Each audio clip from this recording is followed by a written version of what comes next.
Sir William Henry ने मतलब बहुत से तत्वों को आपस में गर्म करने के बाद उन्होंने देखा कि किसी भी एलिमेंट का तापमान एक जैसा नहीं रह रहा है।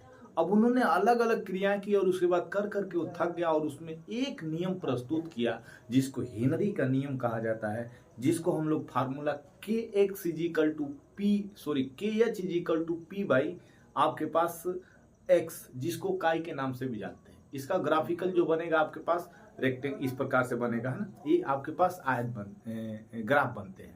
हेनरी के नियम के उपयोग के बारे में हम लोग समझेंगे। हेनरी का नियम जो था आपके पास बताते हैं कि जब हम कहीं बहुत ऊंचे स्थानों पर जाते हैं तो हमको ऑक्सीजन का लेवल कम हो जाता है, जिससे मानव की सोचने समझने की शक्ति कम हो जाती है, जिसको हम लोग निनाक्सिया नाम का रोग कहते हैं।